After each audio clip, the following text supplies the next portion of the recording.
1947 के बाद 2020 चल रहा है। 74 सालों में देश में तमाम क्रांतिकारी परिवर्तन हुए हैं, चाहे वो डिफेंस का क्षेत्र रहा हो, बिजनेस सेक्टर रहा हो, ऑटोमोबाइल सेक्टर रहा हो या फिर टेक्नोलॉजीज रही हो। हम बात करेंगे आज ऑटोमोबाइल सेक्टर की। ऑटोमोबाइल सेक्टर में जो देश में बड़े परिवर्तन हुए हैं, भारत आत्मनिर्भर बनने जा रहा है, क्या उसमें ऑटोमोबाइल सेक्टर की भी भूमिका होगी? इन सब तमाम मुद्दों पर बात करने के लिए हमारे साथ सुरजीत हुंडई के वाइस चेयरमैन सागर नेनवानी जी हैं। हम उनसे बात करेंगे कि ऑटोमोबाइल सेक्टर में भारत आज कहाँ खड़ा है आजादी के बाद 2020 के बीच में जो ये समय रहा है 74 सालों का। जी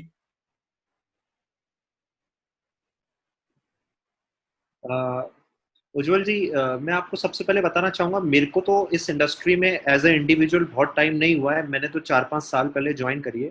बट हमारे फादर के टाइम से हम बचपन से देखते आ रहे हैं ऑटोमोबाइल इंडस्ट्रीज को। 1983 से मेरे फादर ने ज्वाइन किया था इस इंडस्ट्री में, और बचपन से ही हमने शुरू से ही ऑटोमोबाइल देखा है। तो बदलाव तो बहुत सारे हुए हैं उस टाइम से आज में, बहुत सारे बदलाव है। पहले के टाइम में अगर मैं बात करूं तो ऑटोमोबाइल में कोई गाड़ी खरीदना एक इंसान के लिए एक बहुत बड़ा त्योहार के लिए तरीके से माना जाता था। इंसान पूरी प्लानिंग से सारी चीजें कर कर त्योहार के तरीके से गाड़ी लेता था। वो आज भी कहीं ना कहीं है, बट थोड़ा सा आज लोगों का डिसीजन लेना और आसान हो गया है। वो एक ये जरूरत बन गई है लोगों की, जिसको पहले इसको लग्जरी में काउंट किया जाता था कि एक लग्जरी है, बट आज ये लोगों की जरूरत बन गई। हर इंसान को अपने लिए एक 4 व्हीलर या एक 2 व्हीलर होना बहुत जरूरी है। सबसे पहले मैं आपको ये भी बताना चाहूंगा कि हम बजाज के डीलर हैं भोपाल में। बजाज की हमारी काफी डीलरशिप्स हैं भोपाल में और हरदा में, पूरे एमपी में। हम केटीएम जो स्पोर्ट्स बाइक आती है उसके डीलर हैं। हम 4 व्हीलर के डीलर हैं, हुंडई मोटर्स के डीलर हैं पूरे एमपी में, भोपाल, इंदौर और अदर आउटसाइड लोकेशंस में। तो 4 व्हीलर और 2 व्हीलर दोनों का हमने एमपी में देखा है क्या ट्रेंड चलता आ रहा है शुरू से। और इनफैक्ट मैं आपको पूरे इंडिया के लिए बताना चाहूंगा कि अभी जो स्थिति आ गई है पहले से मुकाबले, अब बहुत ज्यादा बदलाव आ गया है। लेकिन आज भी ऑटोमोबाइल सेक्टर में बहुत बड़ा ग्रोथ है। अगर आप देखोगे तो हर कंपनी मैन्युफैक्चरर इंडिया में इन्वेस्ट करना चाहता है ऑटोमोबाइल को लेकर। रिसेंटली किया आया है, अभी चाइना का एक ब्रांड आने वाला है जो इंडिया में इन्वेस्ट कर रहा है।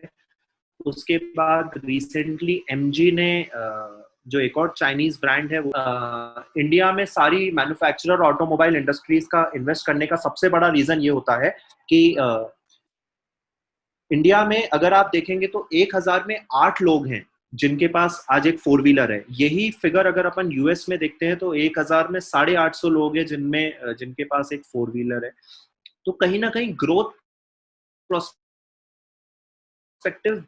इन्वेस्ट करना बहुत इजी लगता है, और प्लस इंडिया में लेबर चीप है। तो इसलिए कहीं ना कहीं प्रोडक्शन में और बहुत सारी चीजों में उनको कॉस्ट वाइज बहुत कम पड़ता है। तो हर मैन्युफैक्चरर प्रेफर करता है।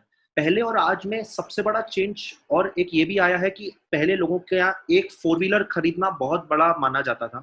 आज जो ठीक ठाक फैमिलीज हैं उनके घर में एटलीस्ट 2 4 व्हीलर्स तो होती हैं। और उसके बाद हर इंसान को आज एक अपनी गाड़ी चाहिए। और खासकर कोरोना काल के बाद, अभी जब से कोरोना स्टार्ट हुआ है, ये पीरियड ड्यूरेशन स्टार्ट हुआ है, उसके बाद ये बहुत जरूरी हो गया है लोगों के लिए अपनी एक प्राइवेट गाड़ी लेना, 2 व्हीलर हो चाहे 4 व्हीलर हो। क्योंकि कहीं ना कहीं सबको अपने लिए एक अलग से गाड़ी चाहिए जिससे वो अपने ऑफिस पे या अपने कॉलेज में या जहां भी उनको जाना है वो जा सकें। और लोग पब्लिक ट्रांसपोर्ट पे थोड़ा सा ज्यादा कम बिलीव कर रहे हैं आज के सिनारियो में। ये अक्रॉस द वर्ल्ड हुआ है, ये चेंज अक्रॉस द वर्ल्ड आया है। बट इसका इम्पैक्ट मुझे लगता है इंडिया में और ज्यादा होगा, क्योंकि इंडिया में पहले ही ग्रोथ की अपॉर्चुनिटी ज्यादा थी। जैसे कि मैंने आपको बताया 1000 में 8 लोगों के पास 4 व्हीलर है, यही यूएस में फिगर कुछ और है। तो कहीं ना कहीं अब हमारे रोड इंफ्रास्ट्रक्चर भी कहीं ना कहीं गवर्नमेंट चेंज होने के बाद इम्प्रूव हुए हैं। तो इस पे भी इम्पैक्ट पड़ेगा। गाड़ियां ऑटोमोबाइल अभी ग्रोथ चल रहा है, और तो लोग थोड़ा सा अभी भी प्राइवेट ट्रांसपोर्ट पे ज्यादा बिलीव करेंगे।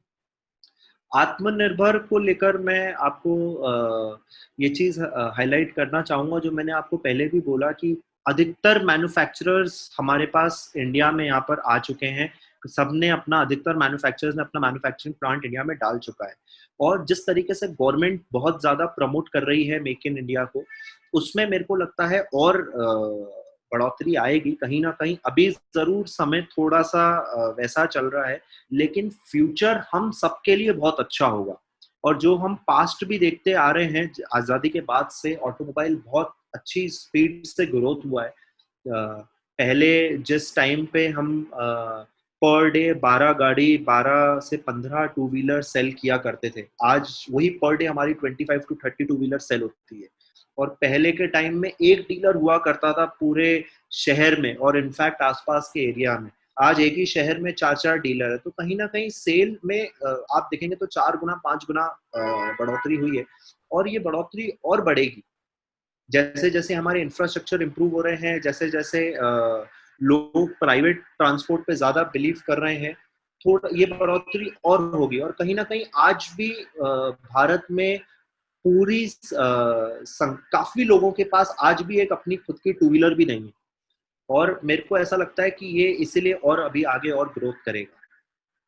हमारे साथ सागर नेनवानी थे, इन्होंने बताया ऑटोमोबाइल के सेक्टर में किस तरह बदलाव हुआ है, किस तरह से भारत आत्मनिर्भर बनने जा रहा है, उसमें ऑटोमोबाइल सेक्टर की भी बड़ी भूमिका है। हम अपने सभी दर्शकों को स्वतंत्रता दिवस की ढेर सारी शुभकामनाएं देते हैं। नमस्कार।